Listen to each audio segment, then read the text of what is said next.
the organizational assessment sets the foundation and stage for change in the organization.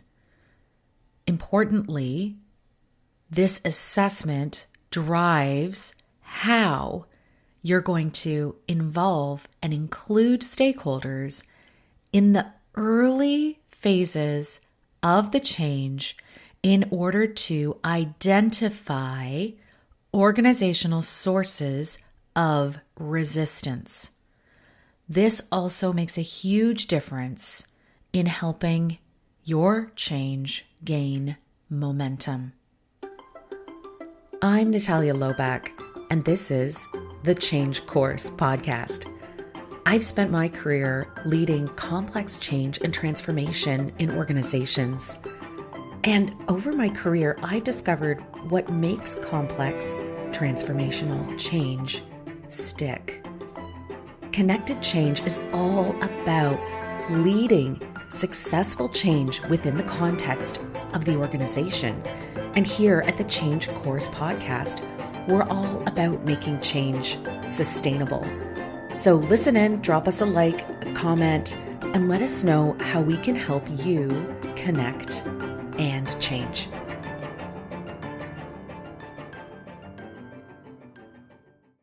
At Connected Change, you've already heard that we do things differently. Today I'm going to talk about one of the biggest differences about our approach and methodology that others simply ignore or don't address because it's easier to simplify things than it is to look at complexity. But I've often found that when you have a framework that you can apply to various different scenarios, that framework or approach then helps you identify the unique factors in the organization that you're working in. Now, before I get into it, I just want to tell you something. I am a change expert or a change leader or whatever you want to call me. Yeah, sure. I spent the majority of my career in healthcare, and I know that industry and those contexts very, very well. In Canada, healthcare is managed by the public sector, and so much of my knowledge of how our healthcare industry works translates into how our public services work too. They're more alike than they are different because they have the same origin. Now, that wasn't easy for others to understand. So in one of the very first change projects where I stepped out of my industry, I stepped into a public services infrastructure organization. And there were questions about whether or not I knew enough in order to work with this organization through the change. And what I very quickly found, within the first day, in fact, I will say, is that it felt more alike than it did different. And that the subject matter and the expertise of the organization was very different. But the way the organization operated and how it felt was very similar to where I had been before. Not only that, but there was deep expertise in the organization, similar to healthcare. I explained this in the previous episode. I suggest, if you don't know what I'm talking about, to go check it out. But there is this idea that, I would need to know all of this deep expertise, when in fact, as a change leader, if you're leading change in a modern organization, you don't. That's what you rely on. That's how you rely on your stakeholders. That's how you involve them into the change, because they're the ones with the expertise, not you. And if you even try to say that you have it, you're going to be proven wrong, and people are not going to listen to you. They're just going to think, they'll see right through it. I'll put it that way. They'll see right through it. So you can't really do that. You have to rely on others. And you have to rely on that ability to collaborate. Otherwise, you're just not going to be successful. So the initial resistance to me coming in and working at an organization that I had never worked in an industry that I had no exposure to and no understanding of, it was fine. And I took the Connected Change framework and I applied it in this organization, and it worked beautifully. Then I stepped into a very different organization, a privately owned car manufacturing, so car part manufacturing company, global company. So now I'm dealing with not only a local Canadian culture, but I'm dealing with the subcultures that exist in each of the various global sites. So you have an organizational culture, and then you have a societal or a country culture.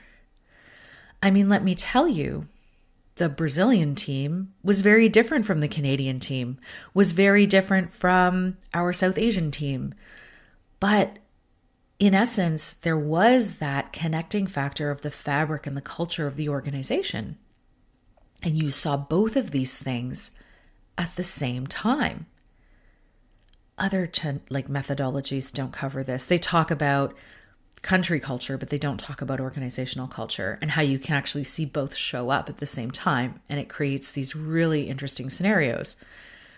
But I digress. That's another episode.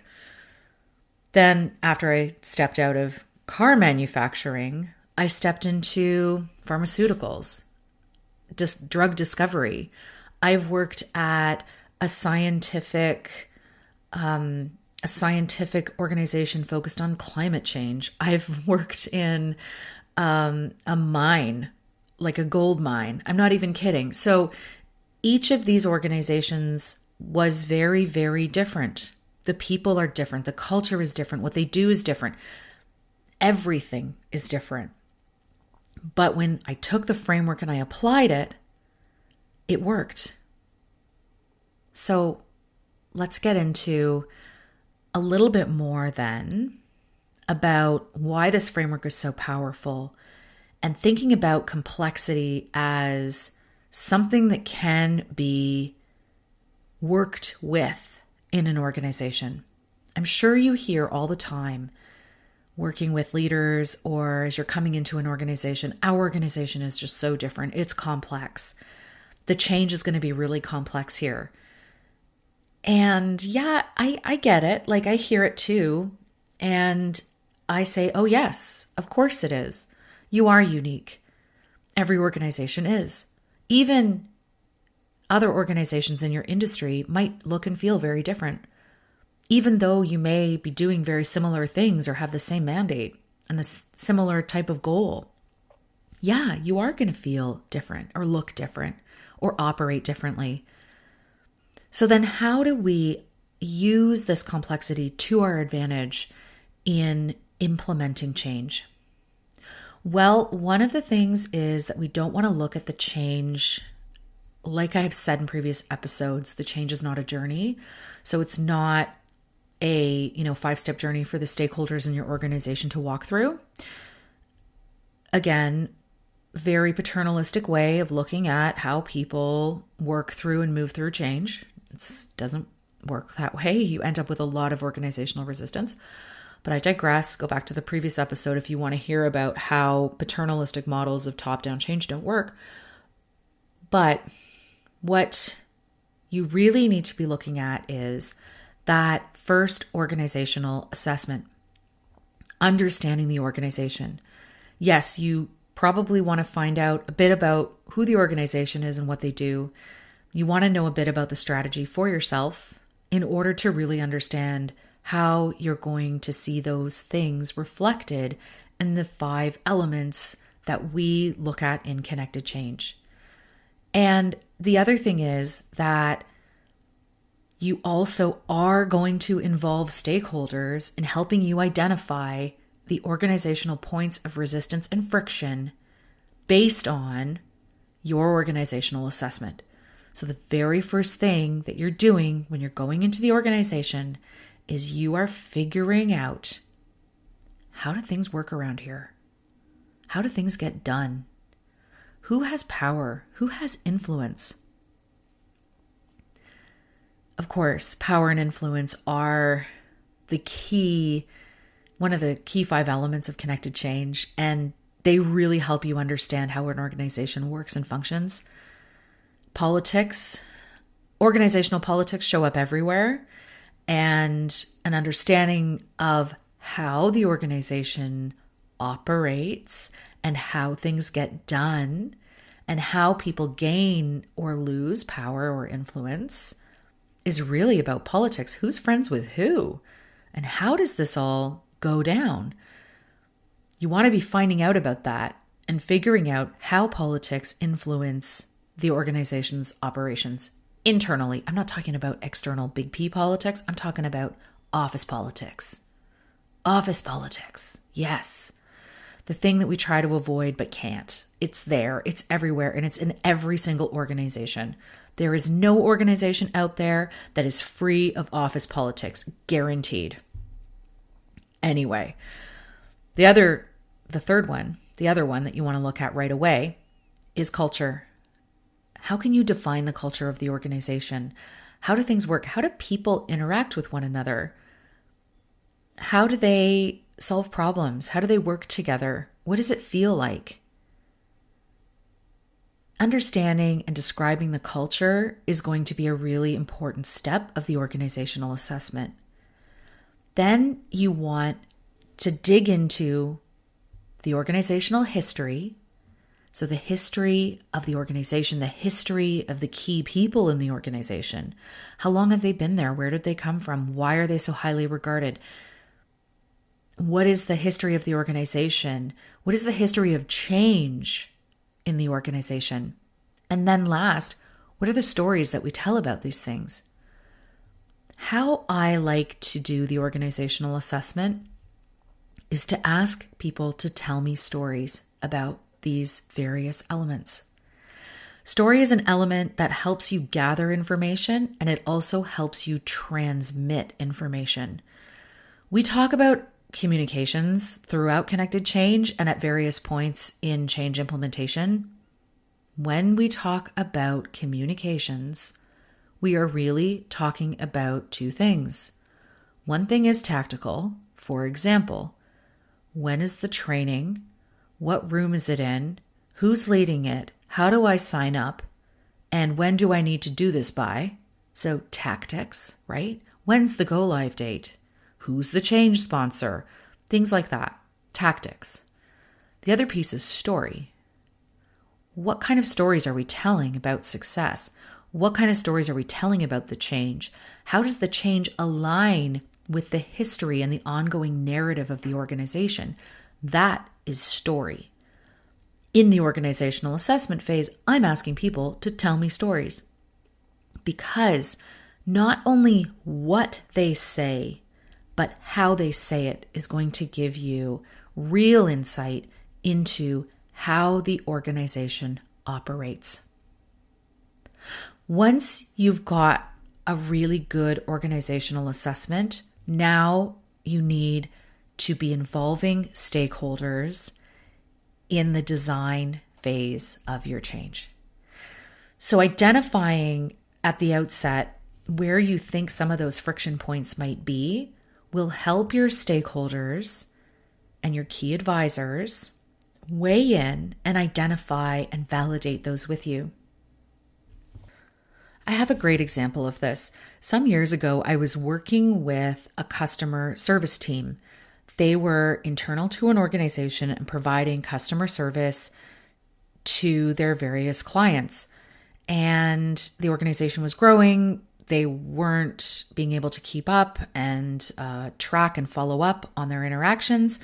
And so their leader had decided to implement a ticketing system, to better manage the work, better manage resources, and also really keep track of the various requests by clients and also resolution of issues.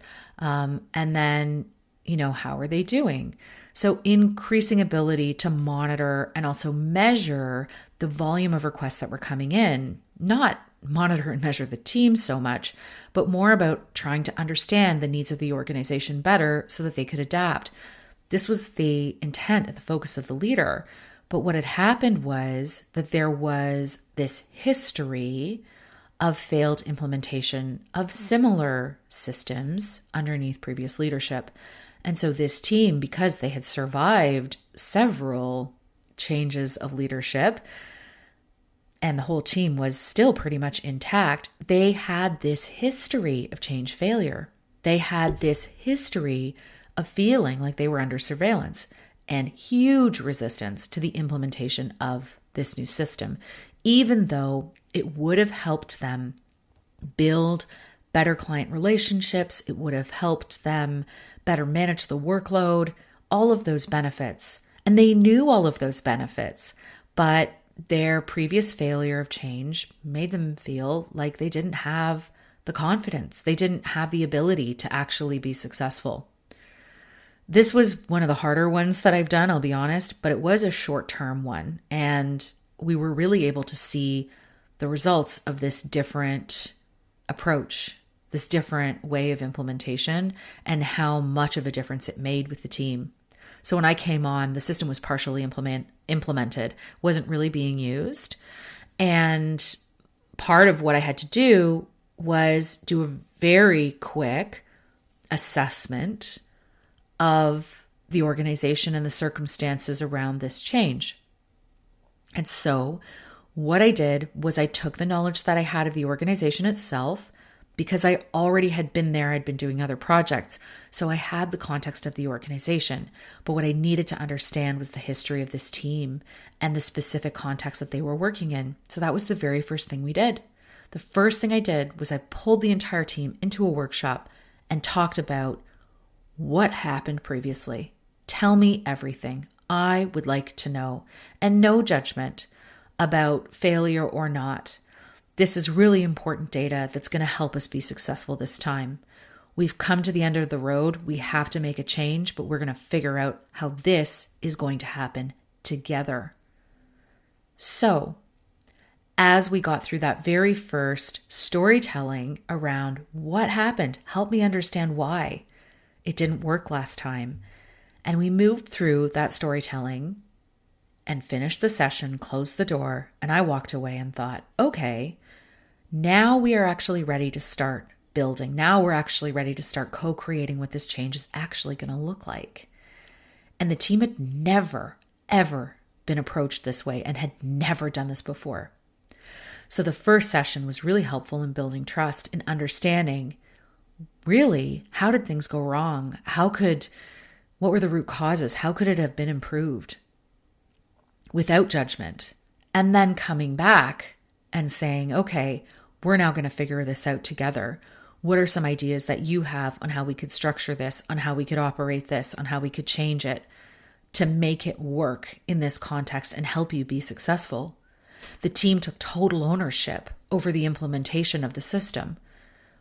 Really, what I did was helped them facilitate through this understanding of what had failed in the past, helped them identify what would help them be successful in the future, broke apart the implementation into manageable bits so that we could actually do a piece, be successful at that, add something else, be successful at that. And I took it upon myself and the change sponsor to manage the blowback from the organization that they feared.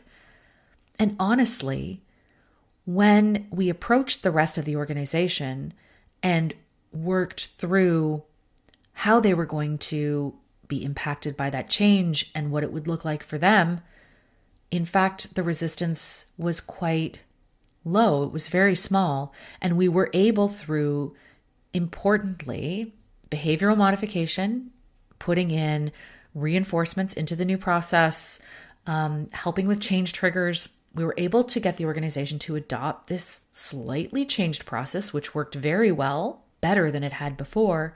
And the team took total ownership of the implementation, and they were successful. It was incredible. But it really started from understanding the history, understanding how the team had fared with change in the past, the power structures, how that had affected them, the organizational politics, how that had contributed to the failure in the past. And it wasn't about you, team, why did you fail? It was about what were the circumstances that caused this to happen. Now, when we look at adoption and connected change, we are not looking at necessarily post-implementation. We do, but it's not the first place we look at adoption. What we're looking at is developing change momentum in order to move your organization through the technology adoption curve. Okay, I say technology adoption curve because that's where it came from. So it's Rogers. You can look it up. It's very popular. It's all over the place as well, but there is actually a central text that describes it, and there's amazing research behind it. So it's also been popularized in Gladwell's The Tipping Point. It's the same idea. So it's this idea that you create this upswell of momentum that then pushes you over that adoption curve. It pushes you over, and it takes on a life of its own. And part of that is mobilizing your stakeholders. Like I talked about in the customer service example, part of it is being a change facilitator rather than a leader. You're not stepping in there to tell people what to do. You're there to help them design and deliver a change that is going to be impactful and successful in their context. So make sure you understand the context so that you can help them design it, because you've got the tools and expertise in change. They're the ones with the expertise in their particular area. They're the expert. They have the expertise in their own work. You don't. So why would you step in and tell someone what to do? It doesn't make any sense. Anyhow, when you are mobilizing your stakeholders effectively, and like I said in the customer service example, they really took ownership of their own change, we saw this massive momentum and we achieved the tipping point. We weren't successful because we did a better top-down change initiative. We weren't successful because we spent a whole lot of time just talking about what went wrong in the past. We were successful because the stakeholders who owned the process took it and ran with it and owned the change.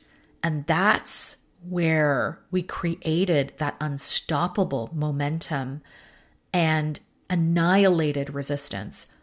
We did not have resistance in that initiative after implementation. There was no resistance. The team was so versed in continuous improvement that they identified the points of friction and resistance as they were going through the implementation and figured out how to solve them themselves. And so it was one of those incredible experiences where at the end, I would say resistance to this change at the end of the change was 0. At the beginning of the change was 100%. They did not want to do it. So this is the power of connected change. Don't try to tell people what to do top down.